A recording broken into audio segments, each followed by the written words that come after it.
নমস্কার, কেমন আছেন সবাই? আশা করি সবাই খুব ভালো আছেন। আমি কনক চলে এসেছি আবার একটা নতুন ভিডিওর সাথে। আজ ঘুম থেকে সকালবেলা তাড়াতাড়ি উঠে গেছি, কারণ আজ তো এক বৃহস্পতিবার। দ্বিতীয়ত আজকে হচ্ছে অষ্টমী আর কন্যা পূজন আছে এদিকে। তাই তাড়াতাড়ি উঠে মেয়েকে রেডি করিয়ে পাঠিয়ে দিয়েছি, কারণ আজ সকাল থেকে মেয়ের 1 মিনিটও টাইম পাবে না। কাল মাথায় তেল দিয়ে দিয়েছিলাম, ভেবেছিলাম শ্যাম্পু করিয়ে দেবো, কিন্তু সকাল সকাল ঠান্ডা লাগে তাই আর শ্যাম্পু করালাম না। এরকমই স্নান টান করিয়ে আর পাঠিয়ে দিয়েছি। আজকের দিনটা এমন হয় না, মানে ঘুম থেকে উঠতে না উঠতে মানে ডাকতে চলে আসে। তারপর মেয়েকে পাঠিয়ে আমিও ব্রাশ করে নিয়েছি, ড্রেস চেঞ্জ করিনি এখন, কারণ এখন তো স্নান করব না, একেবারে ঝাড়ু পোছা কমপ্লিট করে তারপরেই স্নান করব একেবারে। আজকে একদিনে অনেক শুভ দিন, কারণ এক বৃহস্পতিবার, দ্বিতীয়ত আজকে অন্নপূর্ণা পূজার অষ্টমী, তারপরে রামনবমী, সব আজ একদিনের মধ্যেই পড়ে গেছে। আর দেখুন কত জামা প্যান্ট রয়েছে, 2 দিন থেকে রয়েছে, এখন পাট করা হয়নি, যেহেতু হালকা শুকালেই মানে এখানে দিয়ে দিই পুরোপুরি শুকানো অবধি। তারপর ঝাড়ু দিয়ে ঘর মুছে নিচ্ছি। এই যে মেয়ে বেরিয়েছে, কখন আসবে তার ঠিক নেই। এবার ততক্ষণ পর্যন্ত আমাকে বেলকনিতে দাঁড়িয়ে দাঁড়িয়ে দেখতে হবে। একটু কাজ করছি আর বেলকনির দিকে যাচ্ছি।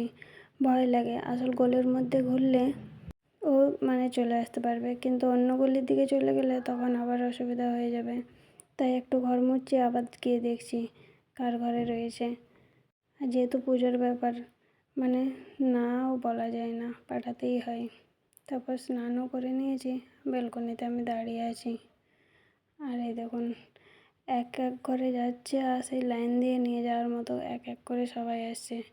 কে আগে নিয়ে যাবে, কে আগে এসেছে, মানে এভাবে মানে বাচ্চাদেরকে নিয়ে আজকের দিনে যেন সেই টানা হেঁচড়া হয়ে যায়। এই বছরে 2টো অষ্টমী, দুর্গা অষ্টমী আর এই অন্নপূর্ণা অষ্টমী, মানে মেয়েদেরকে নিয়ে যেন কী অবস্থা করে সবাই। বাকি সারা বছর ছেলে ছেলে করে মরে, আর এই 2টো দিন মেয়েদের জন্য পাগল হয়।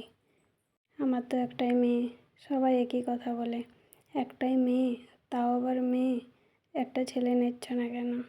শুনতে শুনতে না পাগল হয়ে গেছি। তারপরে দুধ এসেছিল, দুধ গরম করে নিচ্ছি। আজকে রান্না বান্না আর করব না। তারপর দেখি মেয়ে যদি এসে বলে খাবো ভাত, তখন না হয় করব। তার মধ্যে মেয়ে এসেছে, দেখুন কত প্রসাদ।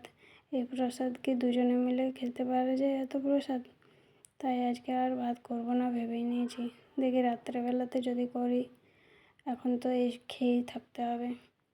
ভাত যদি করি তাহলে এতটা প্রসাদ থেকে যাবে, তখন আবার সে প্রসাদ নষ্ট করাও ভালো না। তাই ভাবলাম এখন আর ভাত করব না। আমি প্রসাদগুলো টিফিনে গুছিয়ে রেখে নিচ্ছি, কারণ থালার মধ্যে রাখলে অসুবিধা হচ্ছে রাখতে। আর এখানে আসার পর মেয়ের যে কত প্লেট আর কত যে টিফিন কৌটো হয়ে গেল এই কন্যা পূজনে গিয়ে গিয়ে।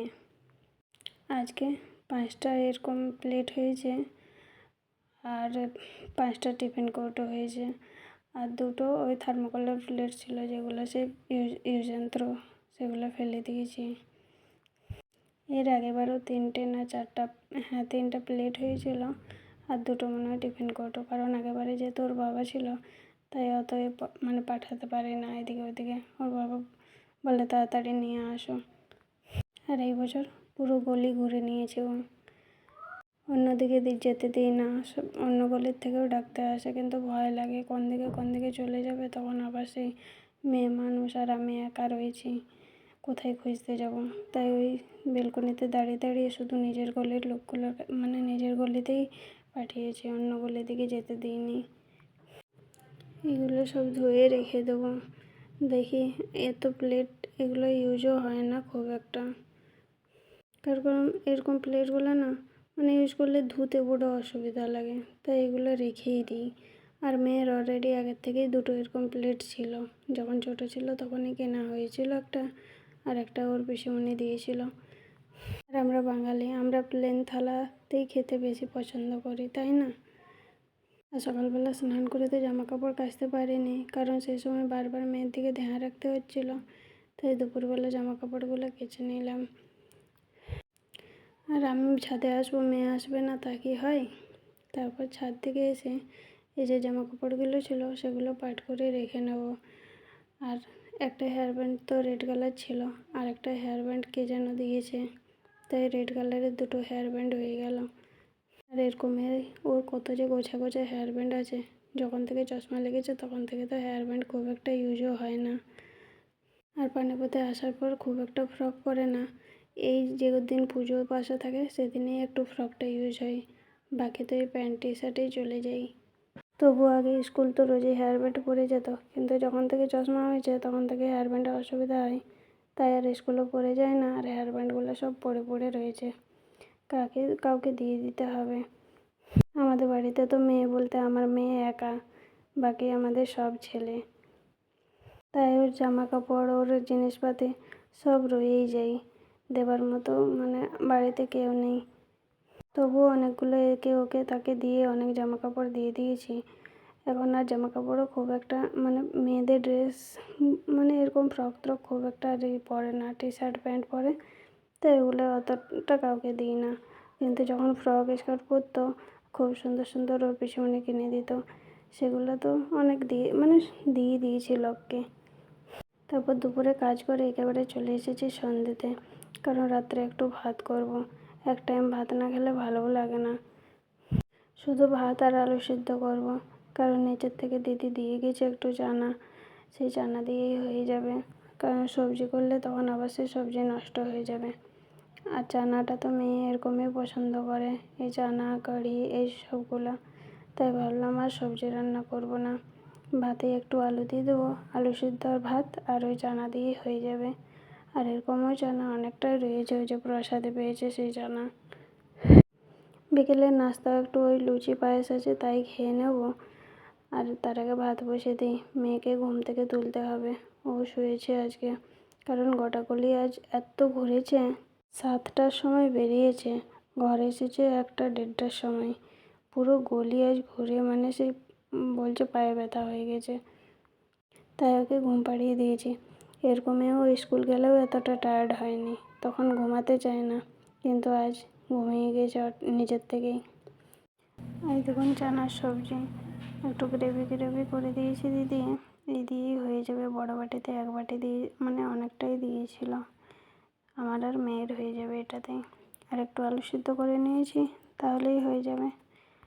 আর শুকনো তো অনেকটাই রয়েছে, কিন্তু আমি আর বেশি করে করলাম না, তখন আবার শেষ করতে পারবো না, তাই তার মধ্যে মেয়েকে তুলে দিয়েছি। আর এদিকে ভাতও হয়ে গেছে, ভাতের ফেনা ঝরাতে দিয়ে দেবো। তখনও অনেকটা বেলা, তাই দেখুন কেমন একটা সেই মানে রোদ্দুরের আসছে, তো তাই ভিডিওটা কেমন যেন ঝাপসা ঝাপসা লাগছে। তারপরে চলে এসেছি এই যে মেয়েকে নিয়ে, ও যে আজকে পয়সাগুলো পেয়েছিল সেগুলো ওকেই মানে গুনতে দিচ্ছি কত পেয়েছে কি না। তারপরে কূপের মধ্যে রেখে দেবো, মেয়ের পয়সা আমরা খুব একটা ইউজ করি না। আর 2টো কূপ রয়েছে, এই কূপের মধ্যেও যে মানে পয়সাগুলো নোটগুলো হয় সেগুলো রেখে দেবে। আর একটা ওই যে টেবিলে থাকে না হলুদ কালারের, দেখেছেন আপনারা, ওর মধ্যে খুচরো পয়সাগুলো রাখে। এরকমই তো ওর হাতে পয়সা দেওয়া হয় না, কিন্তু ওই যখন বাড়ি টাড়ি যাই 1 আধটু পয়সা পাই, সেগুলো এর মধ্যে রেখে দেই। আর এই যে এই পুজোতে হয় তখন এর মধ্যে রেখে দিয়েছি। এই হলুদ কূপটার মধ্যে কয়েন পয়সাগুলো রেখে দিচ্ছে। আজকের কন্যা পূজনের ভিডিও কেমন লেগেছে অবশ্যই জানাবেন। আজ এই পর্যন্তই, সবাই ভালো থাকবেন, নমস্কার।